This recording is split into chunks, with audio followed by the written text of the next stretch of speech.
ನರಸಿಂಹ, ಒಂದು ನಿಮಿಷ.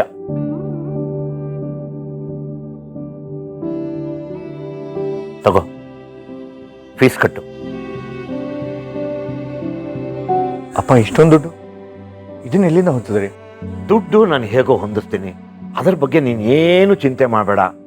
ನೀನು ಚೆನ್ನಾಗಿ ಓದಬೇಕು, ಪೊಲೀಸ್ ಆಗಬೇಕು, ಅಷ್ಟೇ. ಮತ್ತೆ ಸಾಲ ಮಾಡಿದ್ರ? ಈಗ ಆಗಿರೋ ಸಾಲನೇ ತೀರ್ಸಕ್ಕಾಗ್ತಿಲ್ಲ ಅಂಥದ್ರಲ್ಲಿ ಈಗ ಮತ್ತೆ ಯಾಕಪ್ಪ ಈ ಸಾಲ ಮಾಡಿದ್ರಿ? ನಾನು ಬೇರೆಯವ್ರ ಹತ್ರ ಸಾಲ ಆಗಿಲ್ಲ, ಏನು ಮಾಡಿಲ್ಲಪ್ಪ. ಅಳಿಯಂದ್ರೆ ಫೋನ್ ಮಾಡಿ ನಿನ್ನ ಓದಿಗೆ ಅಂತಾನೆ ಕೊಟ್ಟಿದ್ದು. ಭಾವನ? ಹೌದು. ಅವ್ರು ಯಾವಾಗ ದುಡ್ಡು ಕೊಟ್ರು? ಅದು ನೀವ್ ಯಾಕಪ್ಪ ತಗೊಂಡ್ರಿ? ಹೇಳಿದ್ನಲ್ಲಪ್ಪ, ನಾನಾಗೇನು ಅವ್ರ ಹತ್ರ ಕೇಳಲಿಲ್ಲ. ಅವರೇ ಫೋನ್ ಮಾಡಿ ದುಡ್ಡನ್ನ ಕಳಿಸಿದ್ರು.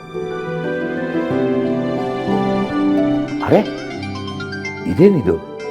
ಇಷ್ಟು ದಿನ ಆದ್ಮೇಲೆ ಅಳಿಯಂದ್ರು ನನ್ನನ್ನ ಜ್ಞಾಪಿಸ್ಕೊಂಡು ಫೋನ್ ಮಾಡಿದ್ದಾರೆ. ಹೇಳಿ ಅಳಿಯಂದ್ರೆ, ಹೇಗಿದ್ದೀರಾ? ದೀಪವ್ರು ಇಲ್ಲದೆ ನನ್ನ ಬದುಕು ಯಾವತ್ತೂ ಚೆನ್ನಾಗಿರಲ್ಲ ಮಾವ. ದೀಪ ಸತ್ತಿಲ್ಲ, ಬದುಕಿದ್ದಾಳೆ ಅನ್ನೋ ನಿಮ್ಮ ನಂಬಿಕೆ ಸುಳ್ಳಾಗದೇ ಇರಲಿ ಅನ್ನೋದೇ ನನ್ನ ಆಸೆ ಕೂಡ. ದೀಪವ್ರು ಬದುಕಿತಾರೆ ಅನ್ನೋ ಸತ್ಯ ಕೊನೆಗೊಂದಿನ ಸುಳ್ಳಾದ್ರೂ ನನಗೆ ದೀಪವ್ರ ಮೇಲಿರೋ ನಂಬಿಕೆ ಯಾವತ್ತೂ ಸುಳ್ಳಾಗಲ್ಲ ಮಾವ. ನರಸಿಂಹವ್ರು ಹೇಗೆ ಗೊತ್ತಿದ್ದಾರೆ? ಇತ್ತೀಚೆಗಷ್ಟೇ ಒಂದು ಪರೀಕ್ಷೆ ಪಾಸ್ ಆದ. ಈಗ ಪೊಲೀಸ್ ಪರೀಕ್ಷೆ ಕಟ್ಟಬೇಕು ಅಂತ ಇದ್ದಾನೆ. ಅದಕ್ಕೆ ಏನೇನು ಬೇಕೋ ಎಲ್ಲ ತಯಾರಿನೂ ಮಾಡ್ಕೋತಾ ಇದ್ದಾನೆ. ಒಳ್ಳೆ ಸುದ್ದಿ ಹೇಳಿದ್ರಿ ಮಾವ. ದುಡ್ಡು ಎಷ್ಟು ಖರ್ಚಾದರೂ ಪರವಾಗಿಲ್ಲ, ಚೆನ್ನಾಗಿ ಓದಿಸಿ ಅವರು ಒಳ್ಳೆ ಆಫೀಸರ್ ಆಗಬೇಕು. ದುಡ್ಡಿನ ಬಗ್ಗೆ ಯೋಚನೆ ಮಾಡಬೇಡಿ ಮಾವ, ಎಲ್ಲ ನಾನು ನೋಡ್ಕೋತೀನಿ. ಅಲ್ಲ, ನಿಮ್ಗೆ ಯಾಕೆ ಸುಮ್ಮನೆ ತೊಂದರೆ ಅಳಿ ಅಂದರೆ? ನಾನು ಯಾವತ್ತಿದ್ರೂ ನಿಮ್ಮ ಮನೆ ಅಳಿಯಾನೆ. ನರಸಿಂಹ ನನ್ನ ಬಾಮ ಇದ್ದಾನೆ, ಅದನ್ನು ಯಾರೂ ಬದಲಾಯಿಸೋಕ್ಕಾಗಲ್ಲ. ಈಗಲೇ ನಿಮ್ಮ ಅಕೌಂಟಿಗೆ ದುಡ್ಡು ಕಳಿಸ್ತಾ ಇದ್ದೀನಿ. ಇದನ್ನು ಯಾರಿಗೂ ಹೇಳಬೇಡಿ. ಇದನ್ನು ನರಸಿಂಹ ಅವ್ರು ಓದಿನ ಖರ್ಚಿಗೆ ಬಳಸ್ಕೊಳ್ಳಿ.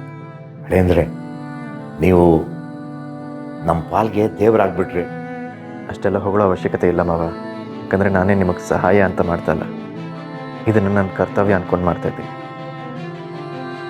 ಸದ್ಯಕ್ಕೆ 1 ಲಕ್ಷ ಹಾಕಿರ್ತೀನಿ, ಇನ್ನೂ ಬೇಕಿದ್ರೆ ಏನು ಅಂದ್ಕೊಳ್ದೆ ಕೇಳಿ. ದೇವರು ನಿಮ್ಮನ್ನು ಚೆನ್ನಾಗಿಟ್ಟಿರಲಿ.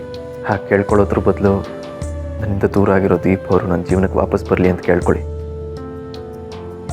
ಅವ್ರು ನನ್ನ ಜೀವನದಲ್ಲಿದ್ದರೆ ನಾನು ಚೆನ್ನಾಗೇ ಇರ್ತೀನಿ.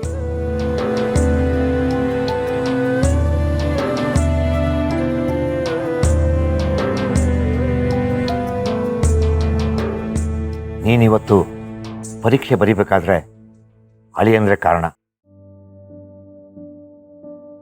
ದುಡ್ಡಿನ ವಿಷಯ ಯಾರಿಗೂ ಹೇಳಬೇಡಿ ಅಂತಲೂ ಹೇಳಿದರು. ಆದರೆ ನಿನ್ನ ಹತ್ರ ಹೇಳೋದು ಅನಿವಾರ್ಯ ಆಗಿತ್ತು. ಹುಟ್ಟಿಲ್ಲ ಅಂದ್ಬಿಡ್ಲೆ ಅವಳನ್ನ ಮರೆತು ಇನ್ನೊಬ್ರನ್ನ ಮದುವೆ ಆಗ್ತಿದ್ದಾರೆ ಅಂತ ಅವ್ರ ಮೇಲೆ ತುಂಬ ಕೋಪ ಆಯಿತು.